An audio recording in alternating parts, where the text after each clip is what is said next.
Et bonjour tout le monde. Je remercie quand même l'ensemble de la population de Moura de nous avoir accueillis chaleureusement. Et après les événements du dimanche de la localité de Moura, le président de la transition, chef de l'État, chef suprême des armées, le colonel Assimi Goïta, a diligenté une mission de haut niveau dirigée par moi-même, ministre de la Réconciliation, de la Paix et de la Cohésion nationale, et accompagné du ministre délégué à Nations Unies et des membres du CNT pour apporter un soutien fort à toute la population de Moura, en son nom propre et au nom de tout le monde. Montrer que l'État est aux côtés de la population de Moura et apporter un réconfort moral et matériel à la population de Moura à l'issue des événements. Cet acte est d'autant plus important que l'État est dans son rôle régalien de sécuriser la population et les biens à travers ce signal fort à Moura où les forces armées de défense et de sécurité, et je félicite ici, ont fait un travail remarquable pour sécuriser les populations de la localité de Moura. C'est pour ça que, lors de la visite, les représentants de la population, le maire et les autorités traditionnelles, ont remercié l'État de ce soutien physique et aussi de l'effort apporté par les forces.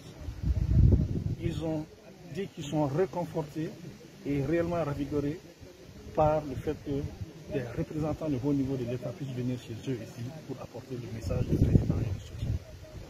Ils disent qu'ils ont toujours demandé, et Dieu merci aujourd'hui, ils ont obtenu la reconnaissance et la présence de l'État pour les sécuriser. Leur préoccupation principale est la paix et le développement.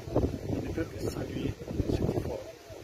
Ils sont extrêmement contents de la présence des forces de défense et de sécurité chez eux pour les sécuriser et demandent aussi que cette présence soit continuée dans le temps. Ce message doit être rapporté à haut lieu et les dispositions, j'en suis sûr, doivent être prises pour voir dans quelle mesure les forces de défense et de sécurité peuvent maintenir une durée prolongée, sinon permanente, dans la localité de Moura au bénéfice des populations qui en sont demandeurs.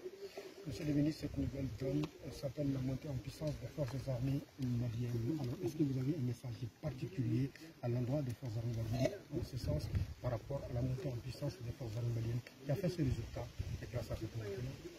Sans être le ministre de la Défense, étant un membre du gouvernement, solidaire des actions de chaque membre du gouvernement, je tiens réellement à saluer l'efficacité et le travail apporté par les forces armées de défense et de sécurité, dont la montée en puissance est réelle.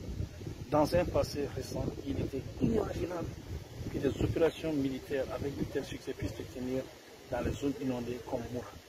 Moura était considéré comme un endroit inaccessible, lointain et servant de refuge aux forces obscures. Ça a été une opération pleinement réussie et avec la montée en puissance, l'opération aéroterrestre a permis qu'une intervention efficace soit menée à Moura. Et c'est un message fort pour tous les terroristes, pour tous les djihadistes, pour tous les ennemis de la nation, de savoir que l'armée malienne est aujourd'hui en mesure de porter le coup partout où il le faut sur le territoire national. Monsieur le ministre, la toute dernière question, il avait été dit au cours de cette intervention de l'armée malienne qu'il y a eu des tueries des populations civiles. Vous êtes venu, vous avez fait le constat de visu, vous avez échangé avec les populations. Alors, est-ce que c'est une allégation, vous les confirmez en tant que ministre d'État, que ce sont des allégations non fondées, qu'il y a eu des tueries des civils? En tout cas, les échanges qu'on a eus avec la population de leurs représentants n'ont fait mention d'aucune allégation ou tuerie des populations civiles.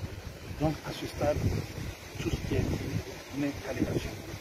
Les populations elles-mêmes, au regard de nos échanges, n'ont fait mention d'aucune tuerie ou autre à l'égard de eux-mêmes, populations civiles. Ce que je peux dire. Merci, monsieur le ministre. Merci.